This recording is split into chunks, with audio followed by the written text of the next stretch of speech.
Da qualche giorno è iniziato il primo Steam Next Fest del 2026. Ben ritrovati, io sono Tiranno Matto e oggi vi parlo delle migliori demo che ho provato finora e che vi voglio consigliare. Fermi tutti però, se avete dei suggerimenti io vi chiedo gentilmente di condividerli con tutti quanti qui nella sezione dei commenti, perché ci sono migliaia di demo a disposizione e ovviamente nessuno è così matto, nemmeno il sottoscritto, per provarle tutte da solo in meno di una settimana. Ed ora, nel rispetto del vostro tempo, vi presento le demo che più mi hanno stupito. Come sempre, dritto al sodo. Partiamo dalla strategia. Ci sono diversi titoli, ma il primo, secondo me più ambizioso di tutti, è Ashes of the Singularity 2. Viene sviluppato su un nuovo motore chiamato Nitrous 2.0 che punta tutto sulla scala massiva. Supporta migliaia di unità individuali gestite multicore e possiamo addirittura dividerle in distaccamenti che possono essere giganteschi o più ridotti. Aspettatevi un'ambientazione science fiction stile StarCraft in questa demo con il multiplayer fino a 8 giocatori, nonostante siano disponibili soltanto 2 fazioni, la Terra Unita e i Postumani. È una strategia globale in tempo reale su vasta scala. Fatemi sapere se anche a voi stuzzica l'idea di questo gioco RTS estremamente ambizioso. Passiamo invece a un'altra commistione di generi, però fantasy e più familiare, soprattutto se già seguite il mio canale. Atre Dominance Wars è il ritorno di un esperimento di tantissimi anni fa, cioè unire sia la grande strategia sia gli RTS, ma completamente all'opposto di quanto vi aspettereste. Prendete infatti Heroes of Might and Magic e Total War e completamente sovvertite le carte in tavola. La grande strategia dei nostri eroi al comando di vaste armate fra le varie città e luoghi di interesse infatti sarà in tempo reale con pausa, mentre i combattimenti saranno a turni. Una particolarità dell'ambientazione, narrazione e di tutta la costruzione dei mondi di gioco è che si tratta di vari piani dimensionali che vengono costantemente messi insieme uno accanto all'altro e devono sfuggire a questo evento magico che li vuole completamente cancellare dall'esistenza. Denso di elementi RPG classici proprio del genere Total War e del genere Heroes of Might and Magic, che delineano la capacità di costruire degli eserciti funzionanti secondo le nostre tattiche e al contempo lo scatenare magia a livello globale e strategico o nei combattimenti tattici. Insomma, Atre Dominance Wars, che è stato reso possibile da un Kickstarter nel 2026, farà ancora parlare di sé. Il prossimo titolo è abbastanza particolare, si parla di Eversiege Untold Ages, un ibrido fra un Tower Defense MOBA e un RTS puro. La particolarità è il passaggio, lo sviluppo delle giornate. Tutte le strade presenti in mappa condurranno al nostro centro città, che potremo ampliare durante il giorno e la notte, ma soltanto a seconda della fase dovremo affrontare delle ondate nemiche particolari e avremo delle finestre temporali per andare a conquistare più risorse, obiettivi di varia natura, da strutture preesistenti per sbloccare l'arruolamento di altri servitori, fino ai dungeon o addirittura degli eventi che ci manderanno in giro per la mappa a cercare dei segreti per sbloccare dei potenziamenti. Ha anche degli elementi roguelite, infatti avremo a disposizione diverse scelte di potenziamenti ogni volta che faremo un livello con il nostro personaggio. Al momento il nostro personaggio è l'unico elemento che possiamo utilizzare proattivamente. Per questo dico che è un bel misto con un MOBA, perché avremo un nostro eroe ma al contempo potremo costruire e ampliare le difese per poi guidare una controffensiva contro il grande nemico. Repterra è il prossimo titolo che, come Eversiege, vuole unire gli RTS RTS ai tower defense, ma lo fa puntando molto di più su due elementi fondamentali: l'essere un RTS più puro ed arcade di vecchia generazione, ma con una grafica e un'ambientazione buffi. Infatti dovremo difenderci non dalle solite orde di non morti e di mostri, ma dai dinosauri. Attenzione però, potremo anche addestrare dinosauri come nostre unità da utilizzare insieme al nostro esercito di marine. Dovremo prima di tutto gestire l'ampliamento della base con varie risorse, andando a catturare dei punti strategici in giro per la mappa. L'ho trovato molto simile, per quanto in scala ridotta, ad Age of Darkness Final Stand.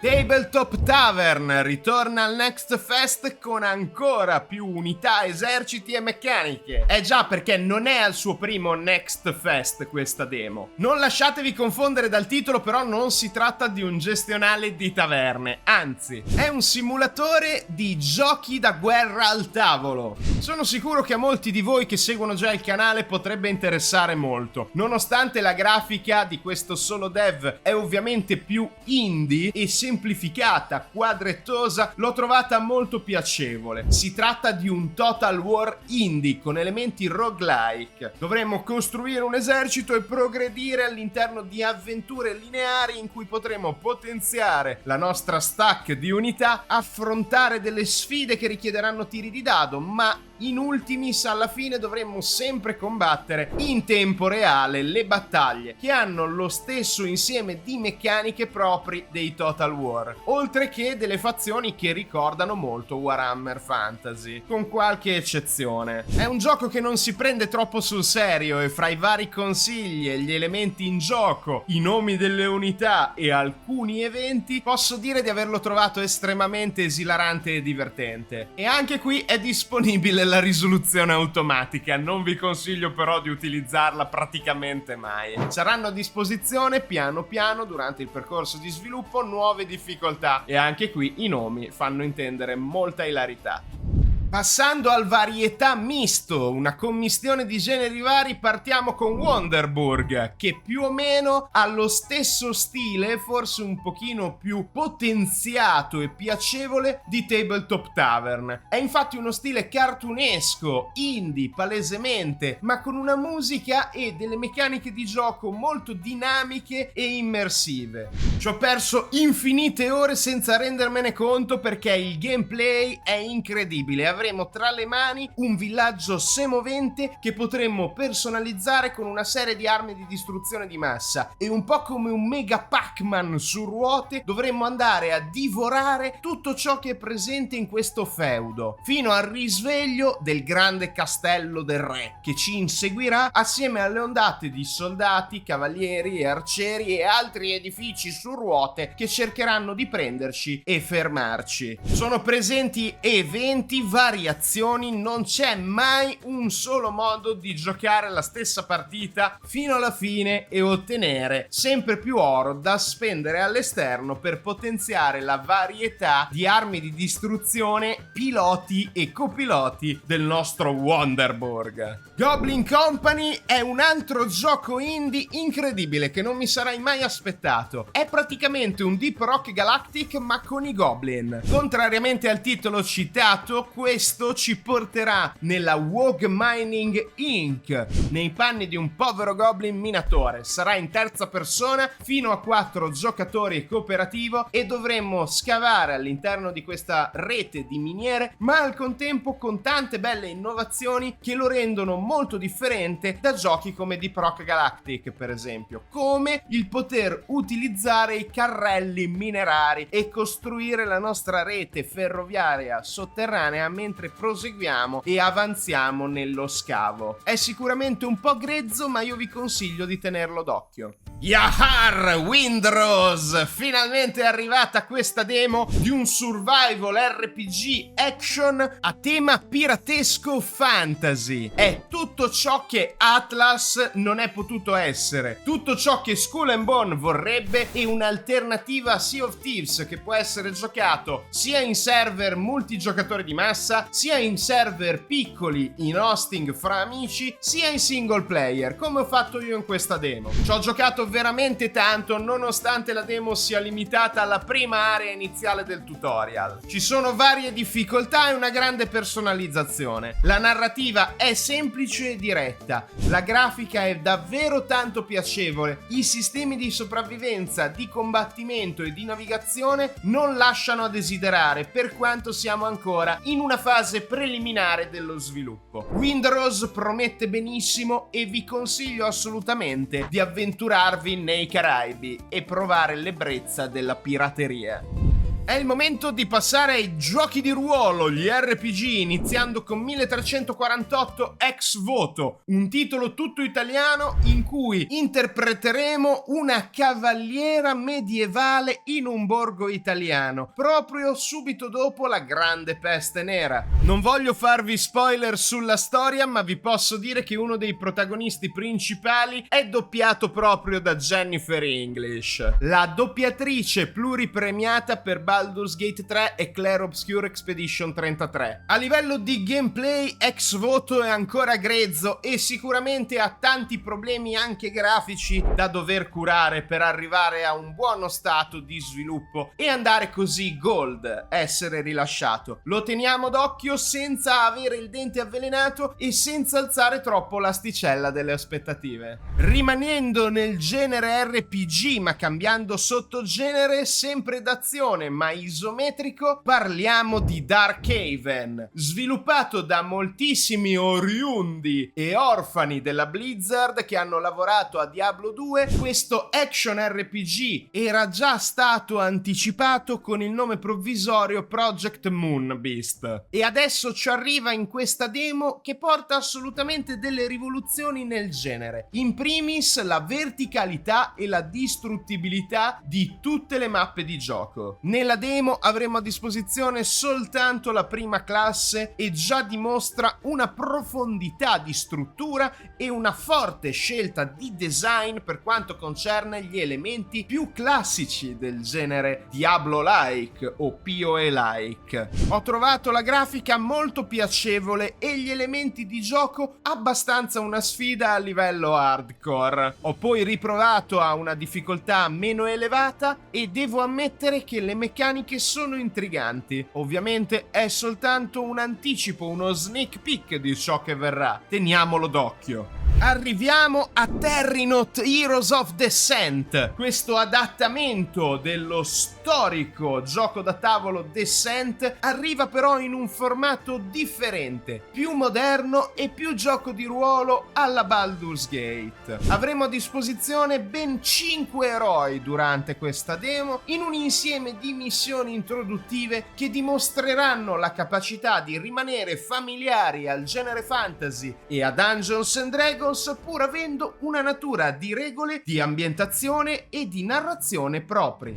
Non voglio farvi spoiler su questa lunga avventura di questa demo, perché non aspettatevi una demo breve, assolutamente è piena di dettagli e colpi di scena, oltre che di combattimenti davvero tanto impegnativi. La personalizzazione del nostro party di avventurieri sarà fondamentale da una missione all'altra e a volte saremo obbligati dalla storia ad avere un membro del party che servirà per la progressione, ma all'infuori di queste piccole doverose postille devo ammettere che mi ha assolutamente stupito e non vedo l'ora di giocarlo ancora.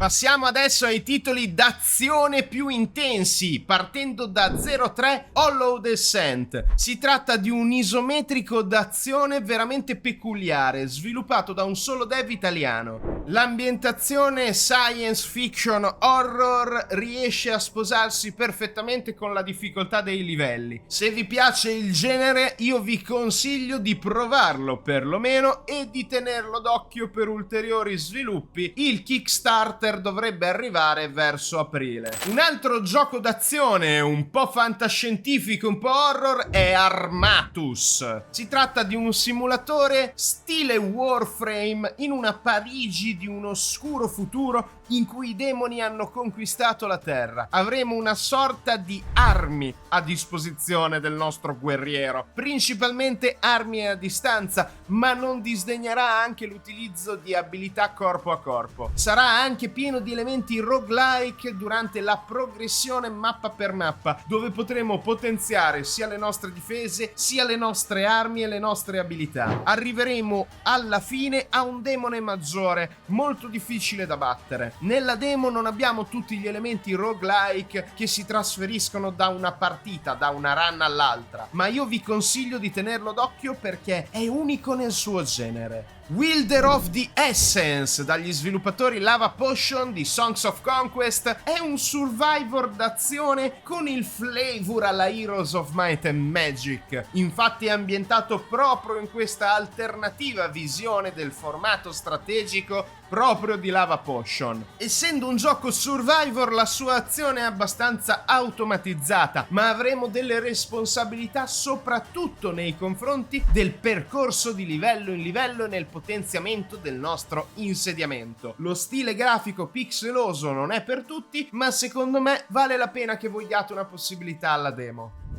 L'ultimo genere da trattare oggi è quello dei gestionali, anche perché ce ne sono pochi in questo Next Fest che meritano di essere citati. Primo fra tutti e due gli unici che vi ho trovato è Demiurgos. Si tratta di un gioco God Game alla black and white, ma particolare, con una visuale zenitale. Non avremo il controllo diretto dei nostri abitanti, ma potremmo scegliere fra una serie di divinità del mondo antico e potremmo influenzare il mondo con i nostri poteri divini o con miracoli e piaghe. A seconda delle nostre scelte potremo usufruire del sistema di allineamento del karma, diviso in 4 grandi assi importanti e intercambiabili, che sbloccheranno diversi potenziamenti per il nostro culto. È finalmente un God Game dove le nostre scelte, che siano buone o malvagie, hanno finalmente delle ripercussioni, e non soltanto sui cittadini di un singolo regno, ma su tanti villaggi che anch'essi saranno influenzati da altre divinità, e i nostri competitor saranno proprio le altre divinità dell'antichità. Da tenere d'occhio Demiurgos, assolutamente. Ed infine abbiamo Nova Roma, che ritorna al Next Fest con la sua demo. Pubblicato da Ude Dors, è un gestionale in epoca romana con una grafica indie pixelosa molto particolare e piacevole, ma una profondità enorme di meccaniche, tecnologie e struttura gestionale per la nostra nuova Roma, la nostra nuova colonia romana. Ci saranno tante risorse, tanti livelli di strutture, il favore divino fra una scelta del Pantheon romano veramente esemplare, per quanto non del tutto disponibile nella demo, che ci permetteranno anche di sviluppare determinate strutture ed ampliare la nostra visione d'insieme fino ad arrivare a una grande nuova città romana su un'isola a nostro piacimento. Pieno di sfide, sicuramente un layer strategico e gestionale degno di nota. Teniamo d'occhio Nova Roma. Vi invito nuovamente a farmi sapere se ci sono altre demo interessanti a detta vostra. Questi sono i miei consigli. Vi ricordo che il Next Fest dura fino al 2 marzo alle ore 19. Grazie davvero per aver cliccato sul teschio del tiranno. Questo è quanto. Tiranno Matto out, e alla prossima.